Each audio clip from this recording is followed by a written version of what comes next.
Hello guys! Hello! Welcome dito sa aking channel, Kapalaran 888 Leo. Leo, alamin natin kung ano ang weekly tarot reading mo sa linggong ito. At ay general reading, pwede kang makaresonate. Gamitin mo ang iyong intuition sa panunood. I hope na makuha mo yung energy dito. Okay, kung bago ka sa channel ko, please like, share, and subscribe guys.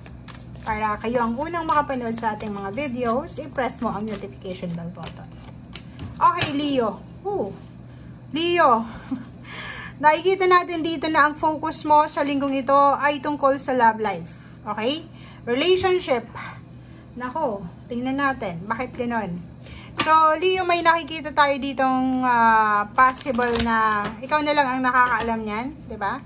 Relationship, spending time sa partner mo, or posibleng sa linggong ito, Leo, if ever man may karelasyon ka, siguro ito yung pinag-uusapan nyo ngayon. Or pwedeng, ito yung focus mo sa ngayon. So, comment down below, guys.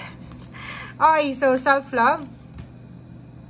Okay, meron ditong Leo na number 6, balance.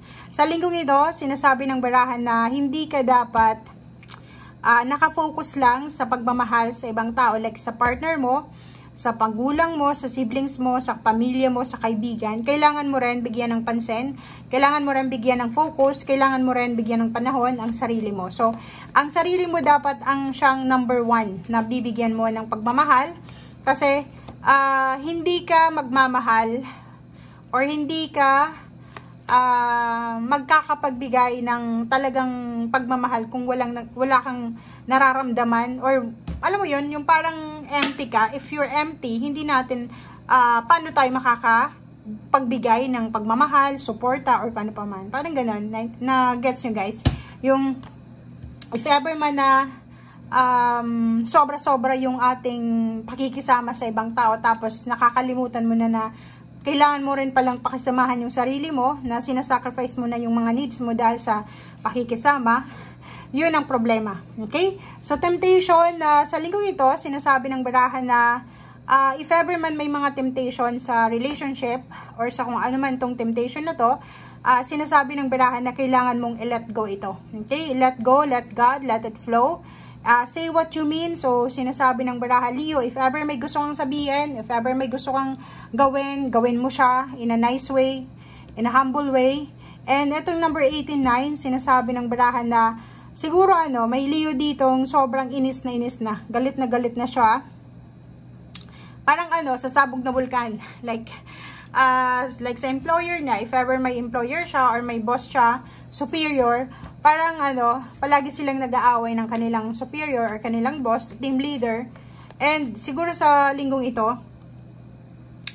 kailangan mong sabihin kung ano yung nararamdaman mo. Kasi pag sumabog ka, pwede maraming tao yung maapektuhan. Okay? Self-sabotage.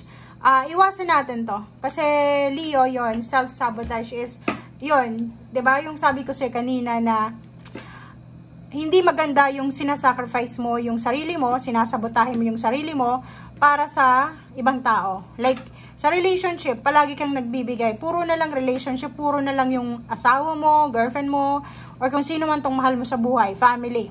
And nakakalimutan mo na may mga kailangan ka rin pala. Okay? Like sa mga breadwinner, 'di ba? May mga breadwinner na siya lang ang bigay ng bigay, and after end of the day, masaya siya sa pagbibigay niya, but may empty na siyang mararamdaman eh.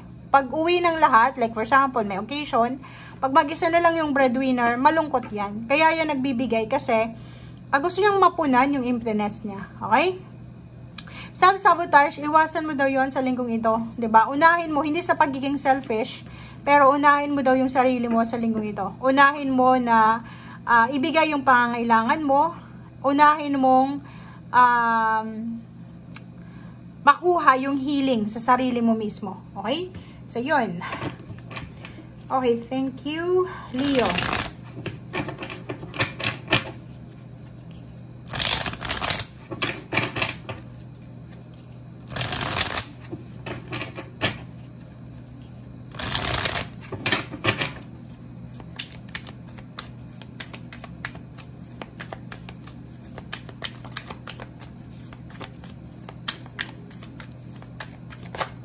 Okay. Okay, so meron tayo ditong King of Wands and then Ace of Cups. Mayroon iba ditong Leo na sobrang excited or parang ganon. Nakikita natin dito na excited yung ibang Leo. Mag-iingat kayo, Leo. Excited ka, masaya ka sa kung ano man tong gusto mong gawin. Ang sinasabi lang ng barahang temptation dito na if ever may asawa ka, may anak, may karelasyon, live-in partner, make sure na etong dahilan ng excitement mo, etong dahilan ng motivation mo, or etong inspiration na ginagawa mo is hindi ka makakasira ng iyong pamilya mismo or ng pamilya ng ibang tao. So kasi mayroon ditong dalawa siyang baraha na nagsasabi na it's either malapit kayo sa mga temptation or pwedeng may mga temptation na lumalapit sa inyo. Kung lalaki ka, babae yung lumalapit sa iyo. Kung babae ka naman, may lalaki. Pero committed relationship ka na. So, iwasan mo yon kasi sinasabi ng barahan na hindi maganda itong karma. Kasi karma is karma. Kung anong gagawin natin sa ngayon, hindi man natin ito ramdam ngayon, ibabalik yan sa atin ng universe. Okay? May mga ganun like for example, may mga taong feeling nila, like yung in a relationship na or pwedeng may live-in partner, feeling nila, hindi na sila masaya sa partner nila, so naghahanap sila ng ibang kalinga, and then once na nakakuha sila ng ibang tao na kakalinga sa kanila, parang feeling nila, anong tawag dito? Binavalidate pa nila yung pagkakamali nila, and yun ay isang way ng self-sabotaging, kasi alam mo na mali yan, bakit mo sinasabotahe yung sarili mo? Okay? So, yun. Yun ang nakikita nating energy mo. Okay. Okay, so, tingnan mo to. Sinasabi ng Ten of Cups dito, guys, na kailangan mo daw, maging excited ka, gawin mong inspiration yung family mo. Maging excited ka para sa pamilya mo, hindi para sa ibang tao. Parang ganon, di ba? If ever hindi ka masaya sa relationship mo, suffocated ka na, mabilis lang yung sabihin na, okay, gusto kong makipag-iwalay sa'yo kasi may nagustuhan akong iba. Kaysa doon paasahin natin, sinasabotahin natin yung sarili natin at the same time yung ibang tao. Parang ganun. May iba din dito na Leo na, tingnan mo to. May mga ibang Leo dito na pwedeng makatanggap kayo ng mga advices. Tulad nito, 'di ba?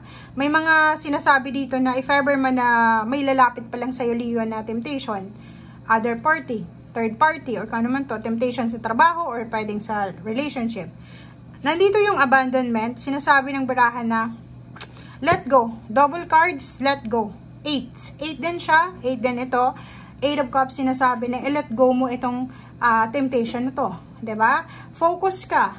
Like for example, may nag-a-advise sa'yo, alam mo Leo, ganyan, ganito. Nako, let go mo tong mga nag-a-advise sa'yo kasi end of the day, hindi sila yung taong makakatulong sa'yo in case na nandun ka na sa self-sabotaging na emotion. So, ayun, kailangan mong labanan yung tukso. Kasi nakikita natin dito, Leo, ang dami-daming mga tao nakausap ka. Maraming nag-o-offer sa'yo ng advices, maraming nag-o-offer sa'yo ng mga unsolicited advices na hindi mo naman kailangan. Mabilis. Ang bilis ng pangyayaring ito. Pwedeng nakikita ko sa inyo dito. May mga Leo na biglang uutang sa bangko. Malaking halagang pera uutang dahil sa bisyo or pwedeng dahil sa gusto nilang ibigay ito sa third party or kano pa man. So comment down below guys if ever na ikaw ay involved dito, ikaw yung may asawa, may partner na may third party, or ikaw yung may third party, or ikaw yung under temptation, or yung other party yung under temptation.